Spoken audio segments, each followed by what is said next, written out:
I'm honored to introduce Kelly Matson, a pharmacist and a clinical professor at the Department of Pharmacy Services at the University of Rhode Island. And she's giving a presentation on improving focus on ADHD therapeutic updates. All right, I'm going to get started. So welcome everybody back from lunch. I'm going to start this afternoon with an update on ADHD.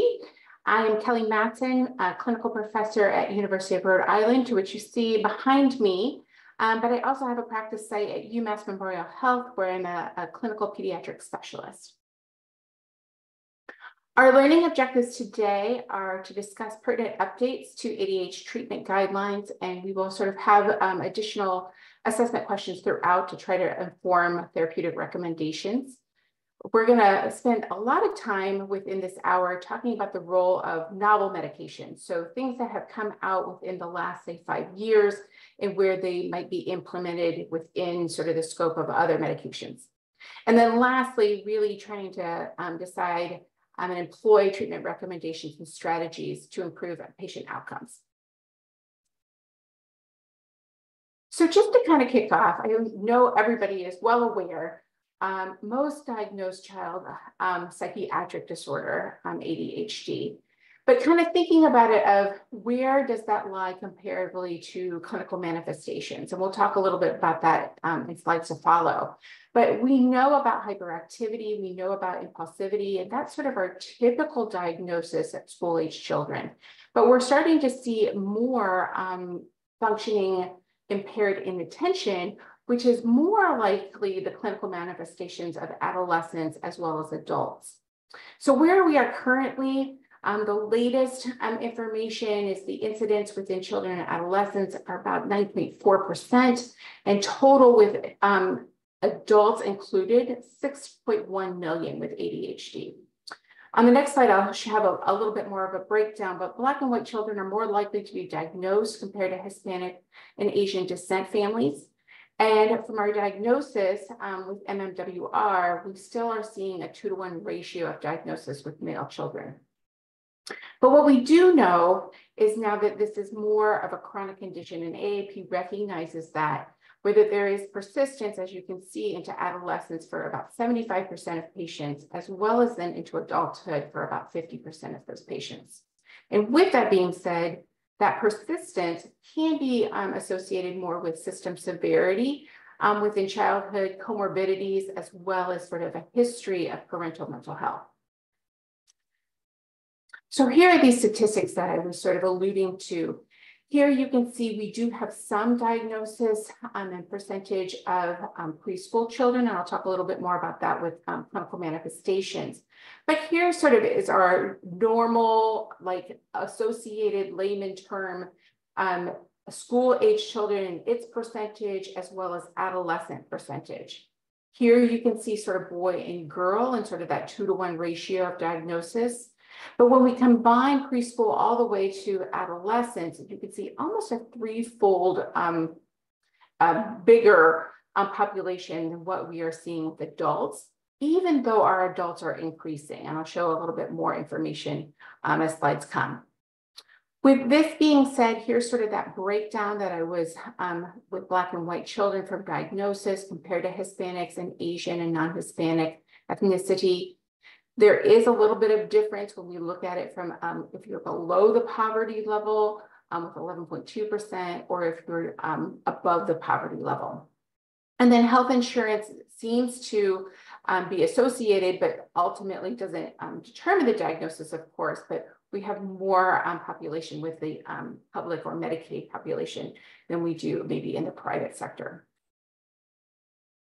So with this being said, kind of thinking about it from what are we been seeing? And I know, like, from a standpoint of putting this together, people kept asking, what about these adults? What is sort of changing? And what I would show here is twofold. This comes from the DSM-5 of 2022, and you can see here sort of the new DSM-5. As we get to that new DSM-5, we sort of see the increases within each different age groups. But what I can show is, I'm just going to move myself so I can see a little bit more, is that we all are aware of 2020. and we can see those numbers. Those are the increases in stimulant medications likely associated with COVID. But what we already were seeing was increases within certain populations, and truly in the females and within just the general ages, 23 to 29 and 30 to 49 definitely are seeing larger increases. And what we know from 2020 to 2022, a doubling of female population here as well. And so that kind of lends us to sort of know that we're seeing much more of a focus or females being diagnosed later in life. And I'll sort of get into sort of the reasons why. And this has to do with maybe we're missing it early on. Sort of thinking about it from a layman's perspective, what we know about ADHD is really hyperactivity, maybe impulsivity. But girls maybe don't present specifically in the case-by-case basis that we've seen boys present. We also know that teachers may, by just sheer understanding of the hyperactivity, think that it's more prevalent in boys, and that we are missing those cases within girls. And so this was sort of an interesting work that came out of University of Washington as a student collection work in sociology, is really sort of thinking about what maybe are we missing those potential signs of ADHD in girls. So are they spending too much time doing assignments? Because girls are more likely than their male peers to really sort of focus in and sort of compensate for maybe their difficulties. And that may be playing a role to why teachers are not picking up on that. But are they really spending too much time? Is there friendship trouble? And this one sort of, it goes into sort of, there's aggression that we think about with boys particularly, but girls are not socialized to sort of be more aggressive. And so is that sort of clouding the picture and sort of picking up on that? So maybe friendship trouble may be one of those ways to sort of see a sign of ADHD in girls. Extreme talkativeness. So this is a stereotype, of course, right? Is that just mean that if girls could be hyperactive if they're consistently talking, and is that part of it, but just being dismissed maybe as being that stereotype? And one thing here that the students' work, Curtis, basically found is that if you're sort of seeing disorganization, sort of messiness, some of those traits, that may be harder to hide than maybe some of these others, and sort of to focus in on that. So that kind of gets to that maybe expression of ADHD in girls. The last thing I'll leave you with on this slide is just to be mindful. We have definitely within COVID and sort of mental health increase, we are seeing admissions far more for suicide and self-harm. And that with girls with ADHD, that it can be, again, 4 times more likely to happen. And so just to sort of be mindful that it's not maybe completely associated, but just sort of the comorbidity itself. Just a slide on etiology.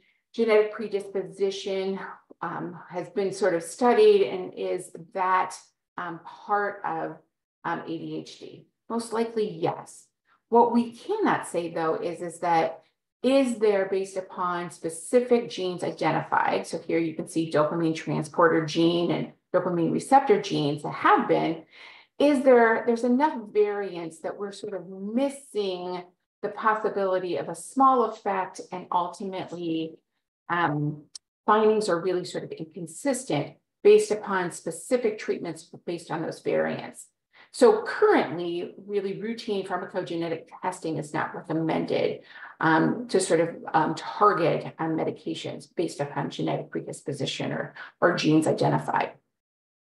What we do know that nature versus nurture is sort of the environmental impact. And with particularly on the next slide, or the next few slides, I'll show you with sort of our younger children, there may be some of these triggers that may be influencing and having risk for ADHD.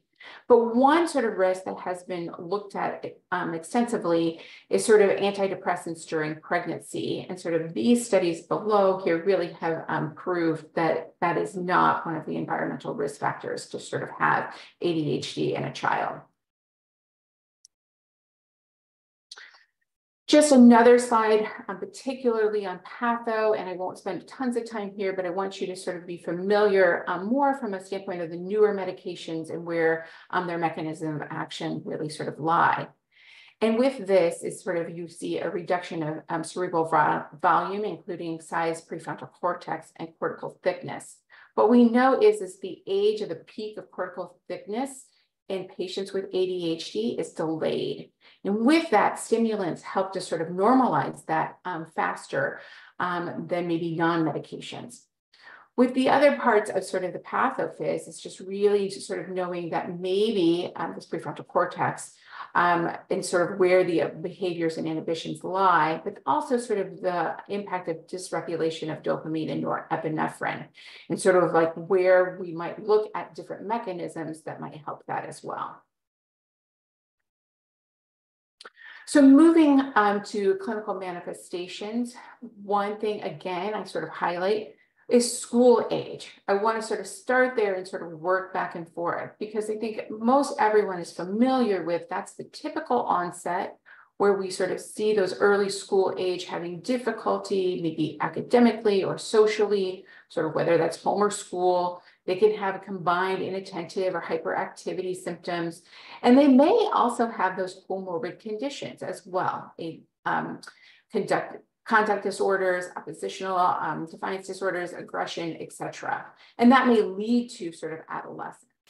But here within preschool, this is sort of abnormal from a diagnosis, and maybe what we consider more a complex ADHD is that they may have more likely to have those risk factors mentioned from an environmental perspective, but they also may have other comorbid disorders such as developmental delay or autism spectrum disorder, intellectual disability, etc.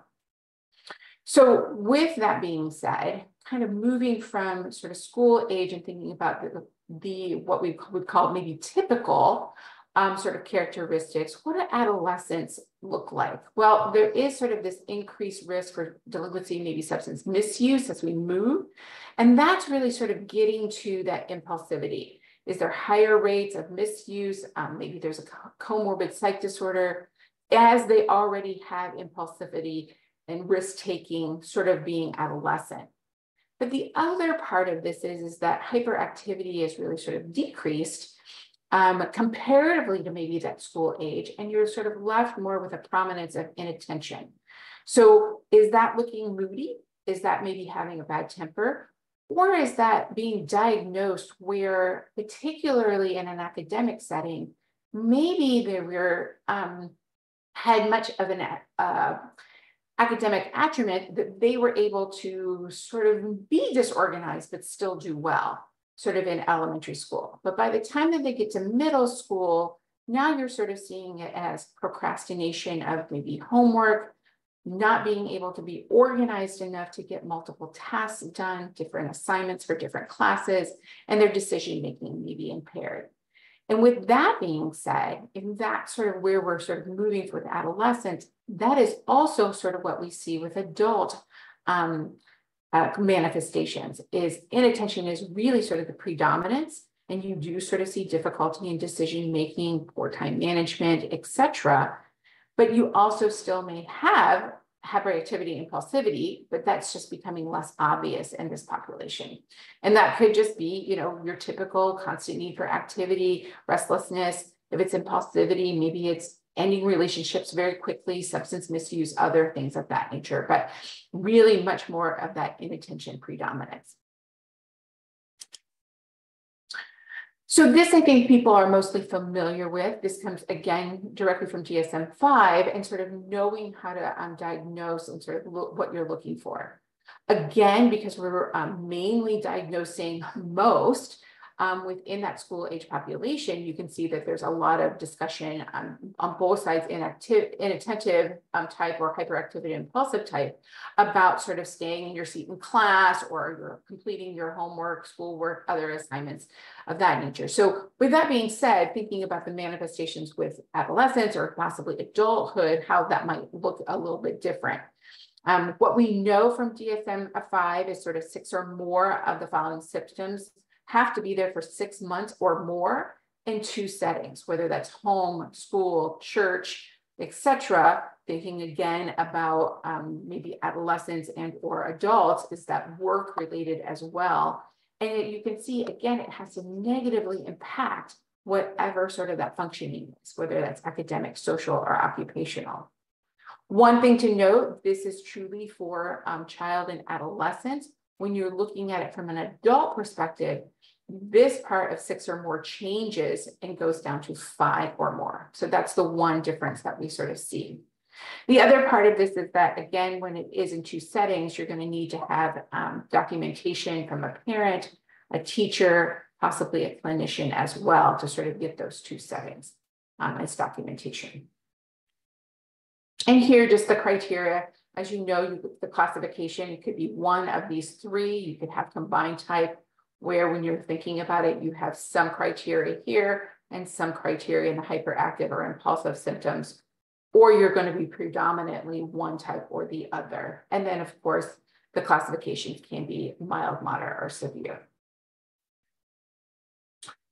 One additional thing that you sort of need to know as additional diagnosis requirements is that symptoms must be present prior to age 12. Okay, we'll talk about that on the other side, but ultimately that sort of is one of the additional diagnosis requirements of DSM-5. Symptoms not better accounted for a different psychiatric disorder, as you can see, or does not occur exclusively during a psychotic disorder. So that being much more likely to be schizophrenia. And then symptoms not exclusively a manifest of oppositional behavior or learning disability. So with this, there's screening, of course. And one thing to sort of know is that you can see almost up to 2/3 of children with an ADHD diagnosis will have also additional mental health diagnoses. What does that look like? Where our most common are going to be conduct or behavioral disorders, and that's going to be over 50% will have ADHD with those conduct or behavioral disorders. Anxiety, typically about 1/3 of the patients will also have anxiety. Depression, about almost 15 to 20%. We also will see autism spectrum disorders, about 15% will have both. And then coming back here, even substance misuse or substance use disorder, it's 2 to 3 times more likely to develop a substance use disorder by having ADHD. And typically talking about it from a standpoint of treatment of ADHD.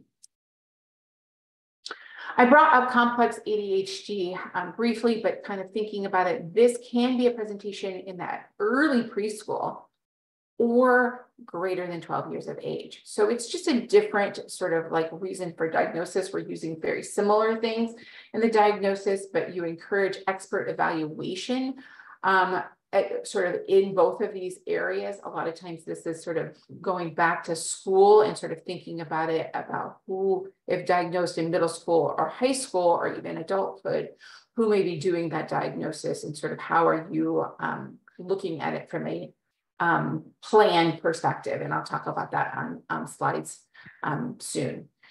But here again, presence of coexisting other mental health factors, significant functional impairment, diagnostic uncertainty, etc. So really kind of focusing on the functional impairment, but not just the symptom reduction, which is truly sort of what we're trying to do with all ADHD.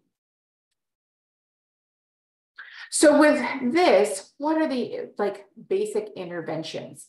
So I think most people are familiar with the medications, but I wanted to sort of like come to like look at this overall so that we're on the same page as we start to talk about those novel medications. So first line is truly no medications for preschool. It's really more parent training in behavioral management. What does that mean? That means sort of setting expectations for parents to sort of know what age-appropriate learning and development looks like with patients who have ADHD, and then management of maybe those conduct disorder or behavioral problem behaviors. And sort of if they're ineffective and sort of with that management of how you're sort of going about that, if they're more moderate to severe, that's when methylphenidate may be used. Again, here, knowing that methylphenidate metabolizes more slowly and this pre-school age group, targeting very low doses, okay? And although mixed amphetamines, I will show you kind of that methylphenidine is basically much more tolerable or tolerated well within this age group. And so that's why this recommendation is there. Non-stimulants, well studied in this age group, so not at this time recommended. And then elementary through high school looks almost identical, right? So there is medication and behavioral intervention for both as first line, right? That behavioral intervention will include sort of what we were talking about with behavioral classroom interventions and parent teaching, but also, is this an IEP plan? Is this a 504 plan? And that's sort of where we're getting to that additional maybe clinician documentation that might be needed. First line is stimulant, right? With second line being etomidine, and then third line guanfacine and clonidine. Similar with the high schoolers, except for the actual idea of stimulants maybe being needed to be long acting to improve sort of that driving performance or any sort of after school activities that you might need to have dosing there. So this is sort of what I was alluding to. Methylphenidate better tolerated among youth. This is a meta-analysis out of Lancet by Corsace. And truly what you can see is if we're looking at stimulants being first line, you have amphetamines here, which this is on this side favoring the drug methylphenidate. And you can definitely see that amphetamines are probably more like from a standpoint, both are very effective, but maybe amphetamines within sort of looking at this is maybe more effective, but probably equal in sort of other studies that have been documented. But the big thing is the tolerability. We sort of see more dropouts in children and adolescents due to adverse effects with amphetamines, again, here favoring placebo below, and sort of favoring the drug with methylphenidate being maybe a better tolerated.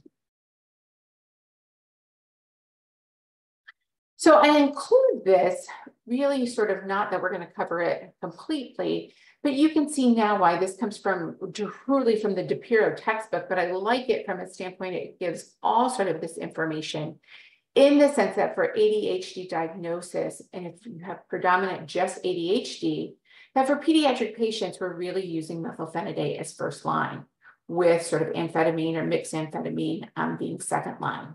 But in adult patients, that's the actual opposite.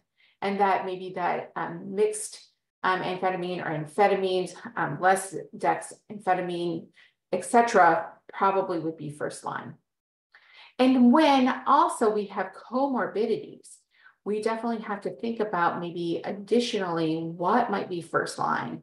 So particularly, I point out here predominant autism spectrum disorder. Maybe you're going with an adjunctive treatment with a non-stimulant first, and then considering methylphenidate later. And so I won't walk through each one of these. I really wanted you guys just to sort of see them. But when we're talking about sort of the role of the pharmacist and thinking about what may be additional diagnoses, where may stimulants lie, and maybe they're not first line, but where could they be added? So with that being said, just a summary slide really for stimulants. Here you can see, again, just sort of short acting, things that we're well familiar with, but in bold, I've included the novel medications that we're going to talk about. Here, again, intermittent acting, long acting, we'll be talking about these bolded, sort of the long acting 10, 12 hours in their duration. And then we'll spend some time with longer acting medications, such as the 16-hour. These are all brand new to the market within the last few years, and so we'll kind of talk about those as well. I've included some side effects. Again, what we know is there's no real rebound height, but we'll have some reduction of adult height using stimulants. There's uncommon side effects. You see hallucinations from time to time from admittance and other psychiatric symptoms from stimulants. Other uncommon things might be motor tics or serotonin syndrome, mood disturbance, things of that nature. And then monitoring, of course, would include a history and physical focused on cardiovascular disease for both the patient and family. American Heart Association still does recommend an ECG or an EKG, but the AAP does not. And I'll show you on the next slide why. But truly, because of the increase in heart rate and blood pressure, definitely monitoring that at baseline every 3 months, and then as well with any dose change. So here, again, sort of thinking about it from a standpoint of cardiac risk, why does the AAP not recommend an EKG? This was a study, a large database cohort study looking at within PEDS from 2011, looking at children across the board through adolescence that were dispensed either a stimulant, being amphetamine or methylphenidate, versus etomidine. And so with that, you can see with the cardiac sort of complications, no differences were seen. And so that's where the AAP really, from this database, as well as other studies that they've looked at, but this was sort of the bigger one, really sort of do not recommend a routine EKG. So with that, we'll stop for our first assessment question. And sort of to go through. This is an 8-year-old female with a diagnosis of inattentive type ADHD. This presents with ongoing difficulty focusing, describes some who often get off task quickly, doesn't finish her work, makes careless mistakes, etc. As a result, she barely remembers to bring her books home. She sometimes leaves them on the bus. And really, both teacher and mom have noticed this behavior. So again, you're sort of seeing two. With this, which sort of would be your recommendation as the optimal treatment that the pediatrician wants to start?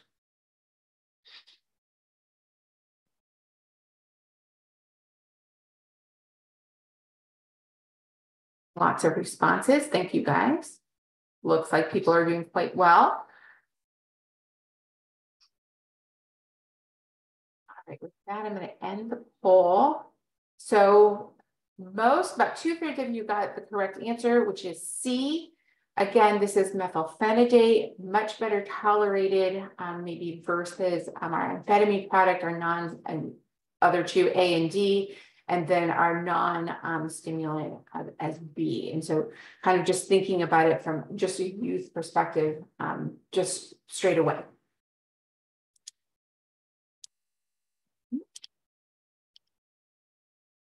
Real quick, kind of thinking about it from a pharmacist perspective, kind of what you're recommending, thinking if you have too much, maybe you're sort of feeling that sustained feeling and activity, you need to lower the dose or switch maybe to a longer acting form.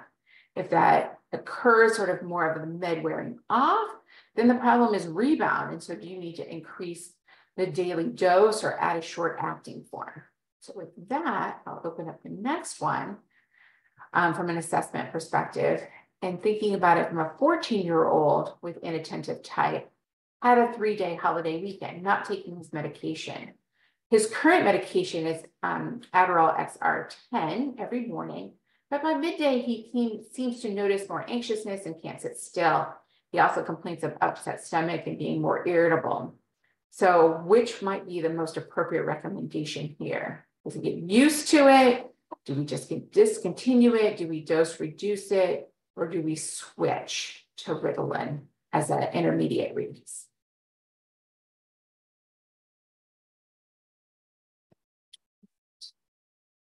This has got you a little more befuddled.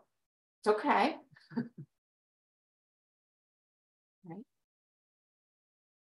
Well, most, again, are thinking sort of in the correct way. About 50% is sort of saying D is the correct answer. And I would agree with that. So here, again, sort of, he's not maybe going to get used to it. If this is sort of what's been happening over time, maybe not discontinuing it altogether. But I mean, I could see maybe if that was the thought process and starting something else, I could go with that.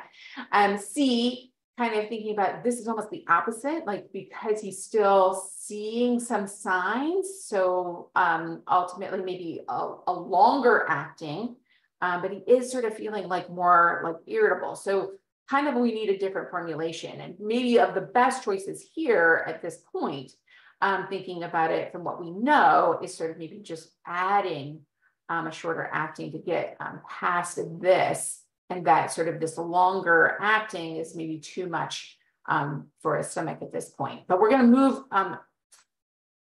from this and sort of start to think about it from more of a what is new and what maybe else could we recommend from based upon sort of all the medications that we're like very familiar with and sort of where could we go to sort of help him.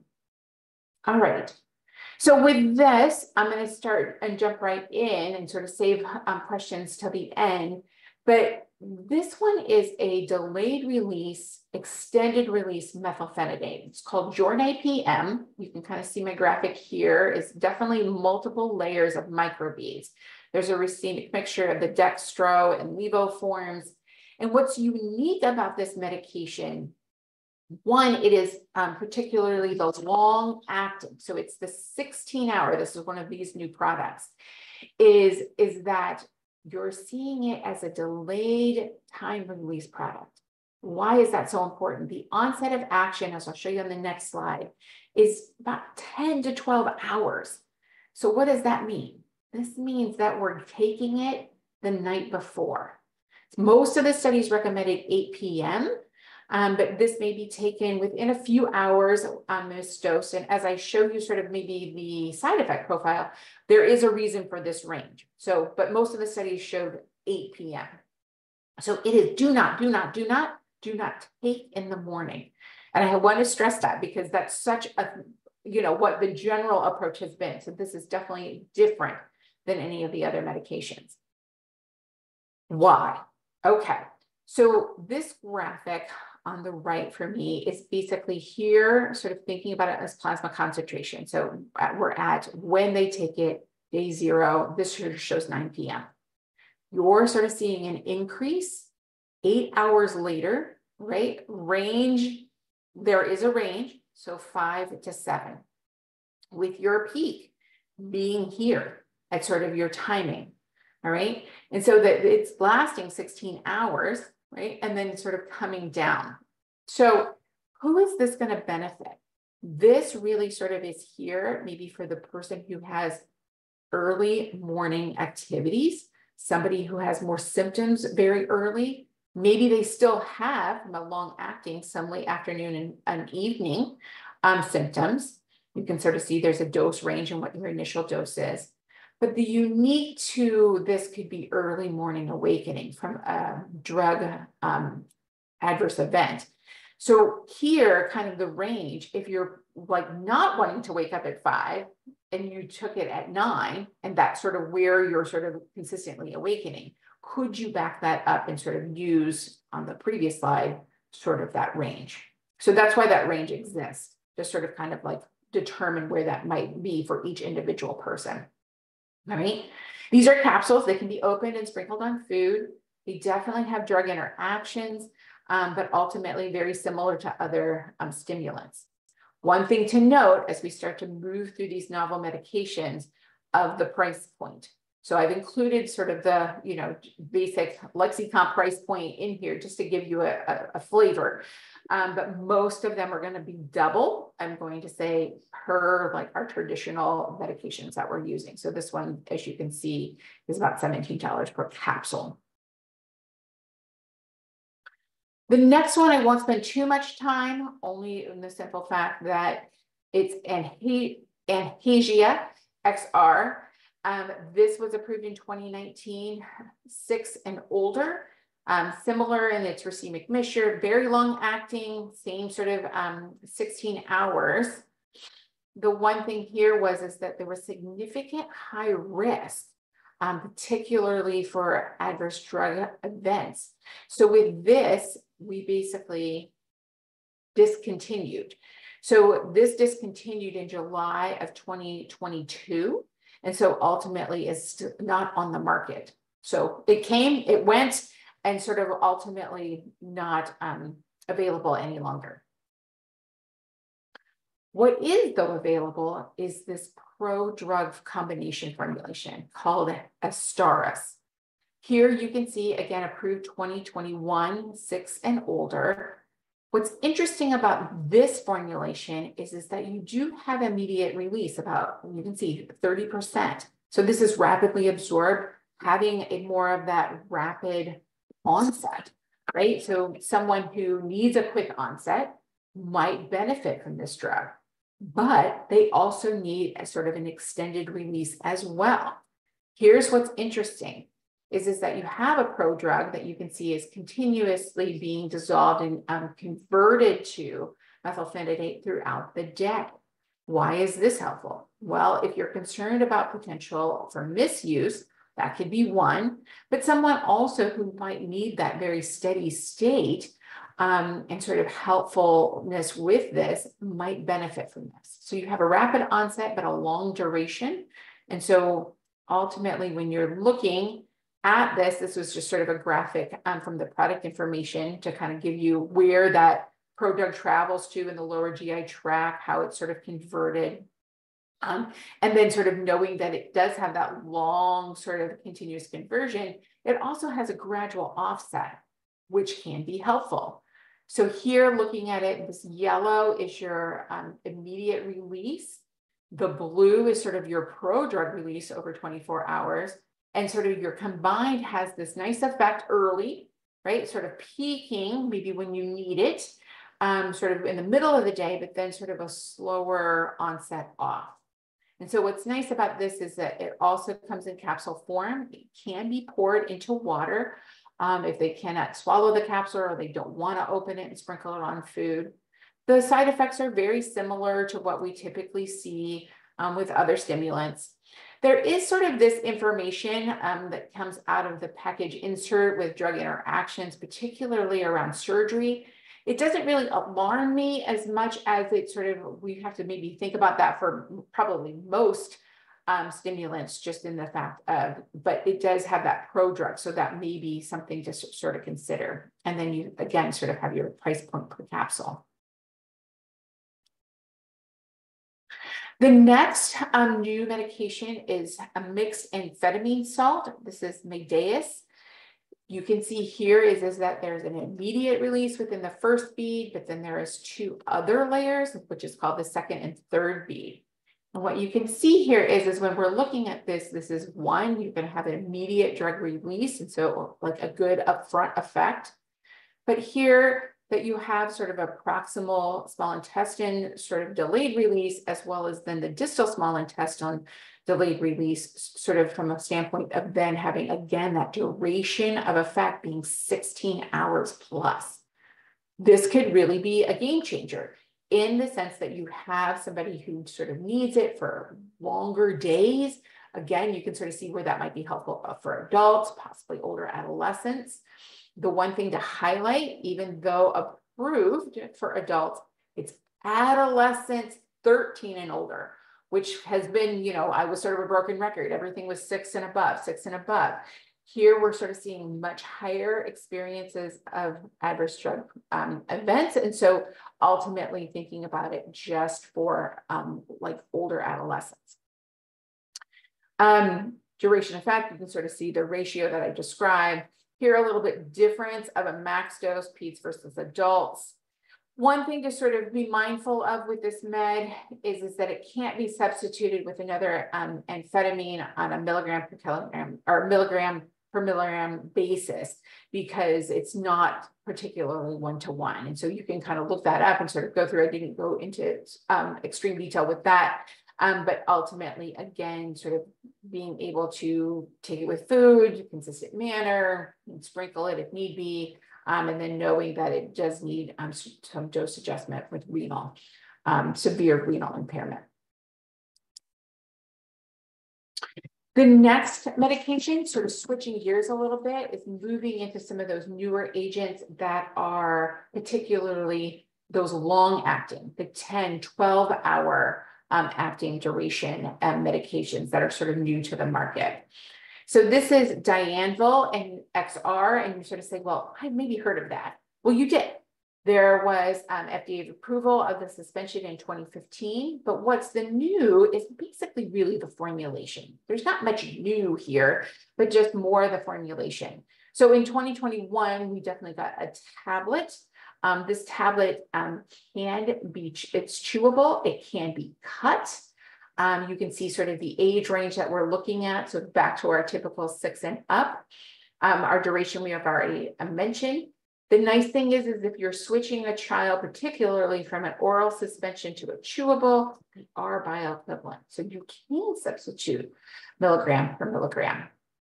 And the suspension can be sort of room temperature, but these capsules, or excuse me, these tablets cannot be mixed with food or liquid, which is sort of different from some of the others that we've talked about. The interesting part here, again, we know that this has been out for a while, so this price point is not so bad, but our tablet is much higher and sort of more looks like all our additional novel medications. Another medication that's new to the market in 2016, Azenis. This is an ODT formulation. Really, again, that is sort of the newness to this medication, is really just the formulation itself. Duration of effect is 12 hours, just like it would be sort of with Adderall XR. You can sort of see the price point comparison to Adderall XR. What is nice though is that there is sort of across, sort of if you have been taking Adderall XR, you find shortage, we'll talk about that a little bit. What could you move this to? They definitely have a very pinpointed what you can move to if you're thinking about moving to this ODT. Evepio ODT, same. This is again just an amphetamine salt, but it's in the formulation of oral disintegrating tablet. What we know is that we do have amphetamine that is non-oral disintegrating, these that can be used in preschool children and older. This is originally marketed, and what we know is even Benzedrine in the 70s. So this is not new, it's just a new formulation. So if children are sort of thinking about 6 and up, that need maybe that oral disintegrating tablet, which I can say within my population, there are definitely children that would prefer this formulation, of course, then this is sort of could be an advantage. But definitely the efficacy, the understanding, the safety, all the same things that we've talked about, particularly with the older medications. The next one, and sort of the most probably novel of novel, is the transdermal dextroamphetamine. This was approved March of 2022, 6 and older. The duration effect is still that 12 hours, so long acting, not longer acting. You can see the initial doses a little bit different in peds versus adults, but the max dose for all patients. One thing to consider sort of now with a transdermal is how might you do that? The recommendation is really DCing whatever oral medication that you're on and initiating that transdermal on a titration schedule. So it's kind of like working through your initial dose, seeing how that works, and sort of moving possibly to the max dose if tolerated. You can see, again, price point is particularly similar in all these sort of novel medications. And that where might this be helpful? Well, this might be helpful in the sense that it is one, just transdermal in itself. There is, because of the consistent exposure to the drug, that there's a lower potential for abuse. So that may be helpful in some of our patients that are at risk for substance misuse. Patients that may have GI absorption issues, I've sort of listed a few here, but that may be the understanding that that may be helpful. If you have some sort of GI intolerance to oral stimulants, again, that might be helpful, but they have very similar side effects to all the other stimulant medications. And then our drug interactions are fairly similar as well here. I included some discussion just of patches. I don't think anybody will be overwhelmed with this. It's sort of very similar to other patches. You know, don't cut the patch. This is supposed to be apply patch before 2 hours before the desired time of onset and remove 9 hours after. So that may be a little bit different than what we're sort of used to with other patches, you know, so thinking like clonidine and things of that nature, just in sort of my population, thinking about it from a standpoint of like 72 hours, something like that. No different here. Patch is lifted, try to smooth it down, but don't like apply dressings or adhesives because that may change the absorption. If it dislodges, one thing that you can do is apply a sort of new patch, different location, but making sure that that total time between patch number 1 and patch number 2 does not exceed 9 hours. Sort of like, what do you do when you sort of remove it? Fold it, don't flush it. That makes sense, right? But here's something that considers, particularly for families sort of thinking about not using hand sanitizer if you're getting the medication on your hands, but truly using soap and water. Application site, again, sort of in a rotation, making sure it's clean, dry, and intact. Avoid areas of tight clothing. Again, that sort of can adjust sort of the absorption as well as heating sources. So again, nothing out of the ordinary here with patches, but just to sort of make sure that you have the information for this patch particularly. Are there side effects? Sure, they're definitely going to be transdermal side effects. Those are, of course, similar to what we are seeing with other patches: itching, pain, burning, etc. And that most of them will typically resolve once the patch is taken off, and sort of, again, sort of knowing that you want to rotate that site. So that leads us to our next assessment question. This is 12-year-old female with ADHD combined type, ongoing hyperactivity and inattention. Parents report that mornings are particularly challenging, and she is missing more early swim practices, so early morning swim practices, and arriving late to school several mornings given her tremendous hyperactivity in the morning. Current medication Concerta, and what would you think is the most appropriate alternative recommendation?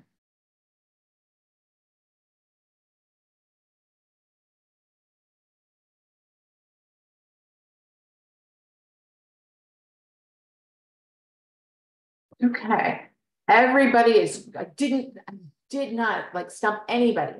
Everybody is correct in the sense that like most are sort of saying during a PM. Again, sort of thinking about it is that early morning. This is the one that basically you're going to give it in the evening, be ready to sort of like have acting early on, sort of in the early morning. She still has some need, right? Like from a standpoint that you're thinking that she was already on Concerta, so she needed something that would cover her for a long period of time, sort of through probably the school day. And so that might be the best choice. Here, Medeus, she is 12. So ultimately, this might not be the best choice given that we're 13 and above for Medeus. The patch won't cover her for the early AM. And Vecchio probably, it's possible, like that may be a good choice in the sense that you're going to take it right away. And there could be two different, but it may not be as convenient. So given the idea of like sort of where we are, I would suggest probably the most appropriate would be A.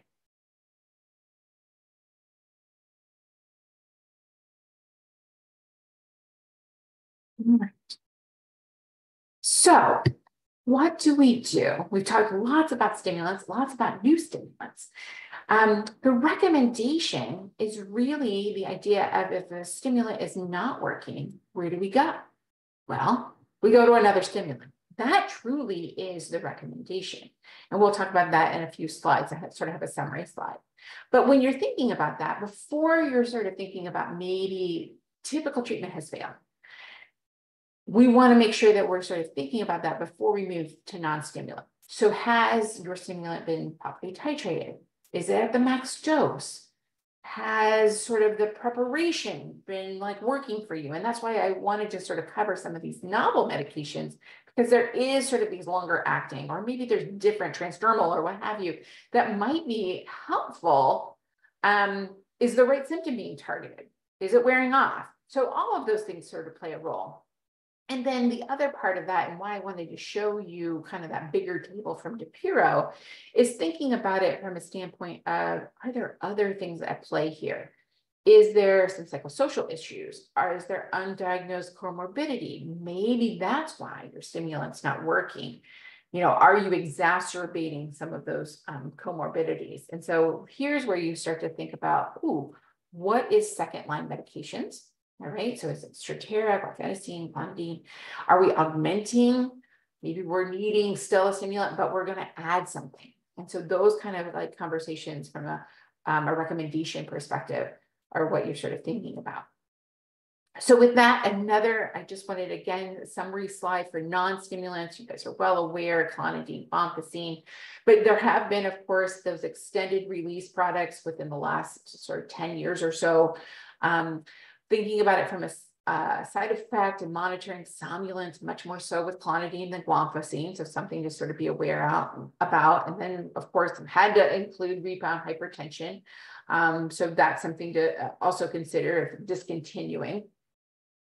What about sort of maybe our adolescents, adults, norepinephrine or dopamine reuptake inhibitors such as bupropion? This may be something to consider, all right, in those populations. And that's why, again, that pathophys slide, that's sort of why maybe this could be helpful, but typically not used in younger kids, but ultimately older adolescents and then adults. And then traditionally selective norepi reuptake inhibitor, we definitely have Strattera as our one medication that we're familiar with, but there is a new kid on the block called Qelbree, and that ultimately we'll walk through a little bit in the next few slides. So again, here just including some of the side effect and monitoring for the selective norepi reuptake inhibitors. So Qelbree approved in 2021, 6 and above.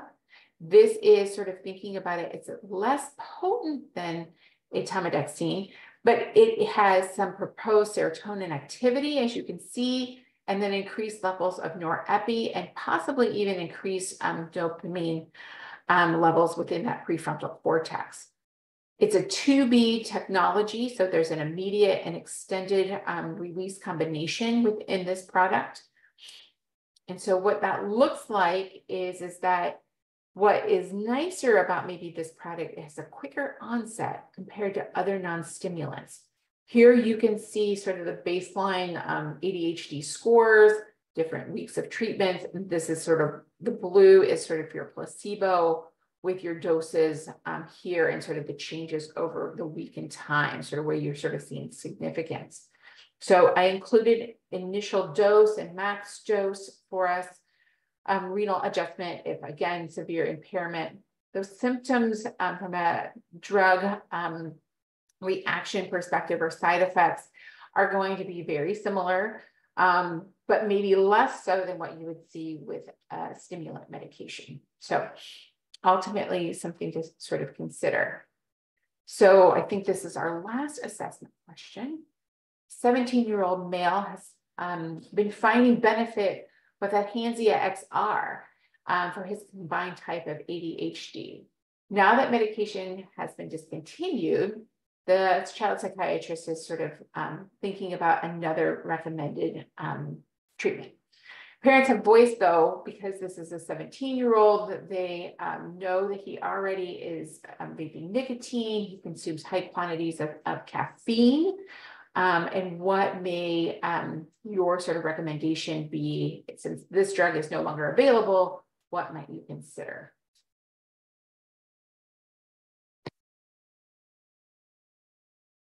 Time here.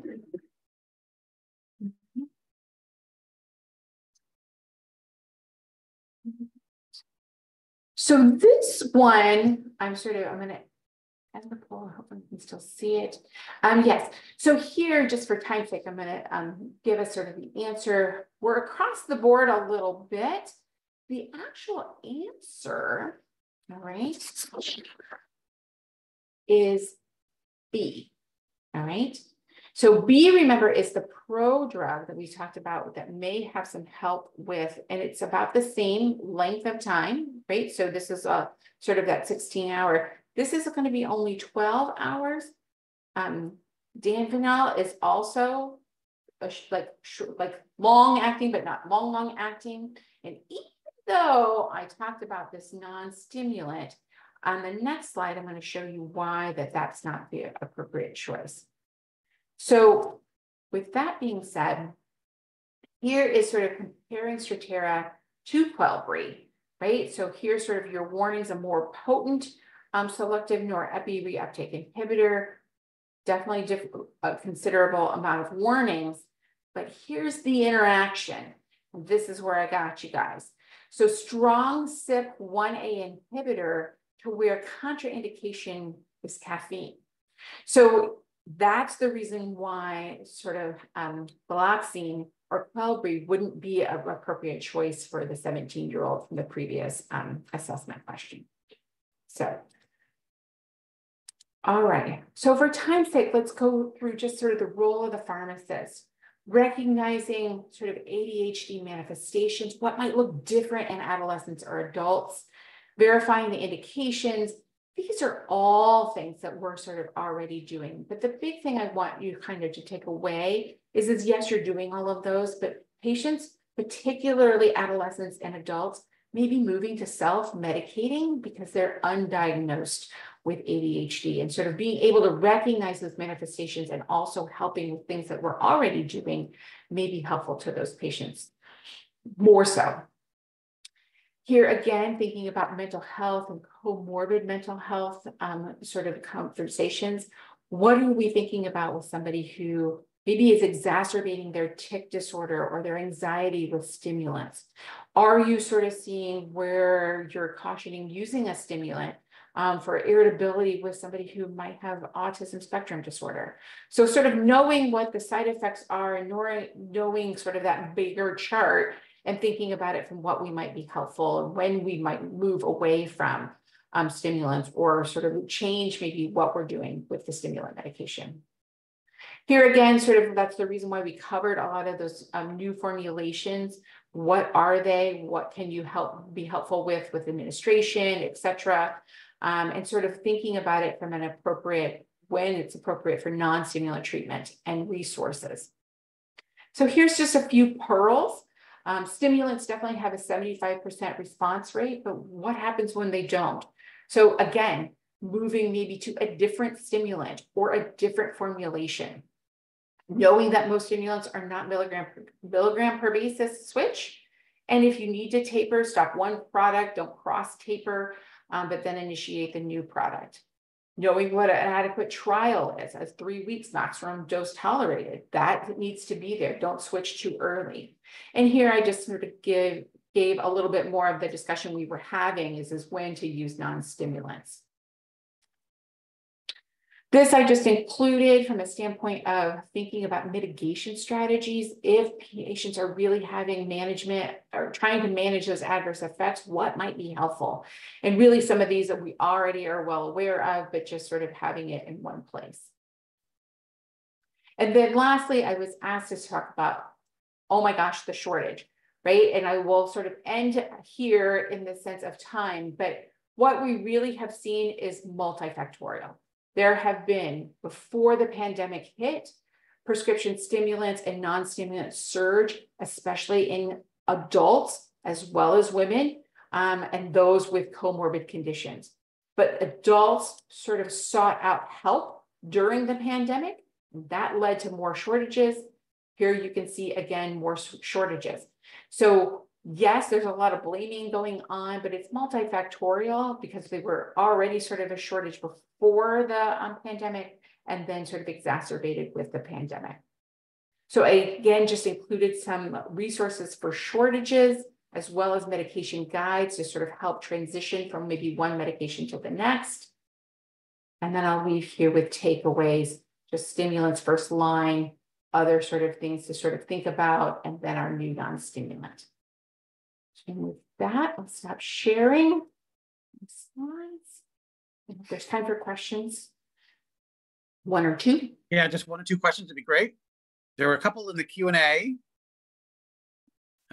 This most recent one is just asking about the supply of formulations of cheaper generics.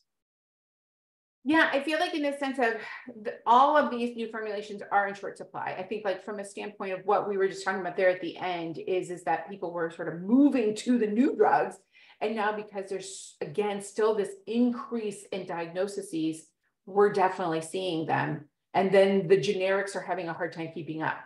And so that definitely is there. So that kind of idea of the generic sort of went first, and then now we're sort of left with just kind of moving when you can get it and sort of move to, you know, what is available. And hopefully soon, I keep hearing things that it's getting better, but I know, like, when I'm talking to pharmacists on the bench, it's not getting better. They're still seeing shortages across the board.